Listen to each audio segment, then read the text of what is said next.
Des bloqueurs de données USB, plus connus sous le nom de préservatifs USB, sont sur le marché depuis quelques années déjà pour préserver vos appareils des intrusions. Le fait qu'aujourd'hui la batterie de notre téléphone menace de se décharger n'est plus aussi dramatique qu'il aurait pu l'être il y a quelques années. Aujourd'hui, il y a des ports USB pour recharger nos téléphones portables partout.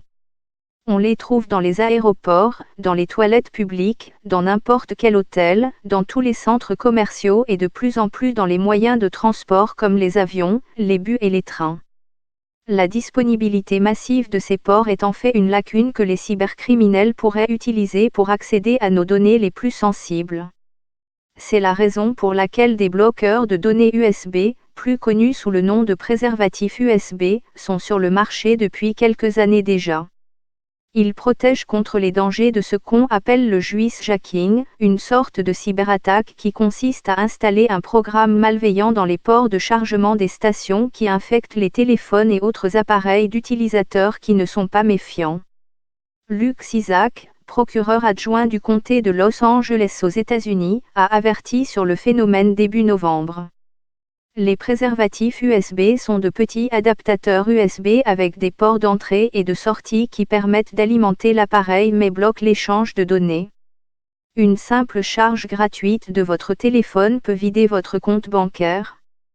Si les cybercriminels parviennent à installer le logiciel malveillant, ils peuvent bloquer votre téléphone, voler des informations très sensibles telles que des données de passeport ou l'adresse de votre domicile, a averti l'assistant du procureur du comté dans une vidéo. Les infections de logiciels malveillants détournent la puissance de calcul, ce qui entraîne une utilisation accrue des ordinateurs et le ralentissement des appareils, selon un rapport de cybersécurité par IBM. Le même rapport souligne comment les attaques contre l'industrie des transports, le deuxième secteur le plus vulnérable en 2018 après les services financiers, ont augmenté. En 2018, nous avons vu plus de lacunes dans l'industrie du transport qu'au cours des années précédentes, selon le document. Lors d'une interview accordée à Forbes, Caleb Barlow, vice-président de la cybersécurité d'X-Force chez IBM, a approuvé l'utilisation de préservatifs USB pour réduire le risque de piratage. En plus de cette méthode, le bureau du procureur du comté de Los Angeles a également recommandé de charger les dispositifs directement à partir de l'alimentation électrique et de toujours avoir un chargeur portable en veille.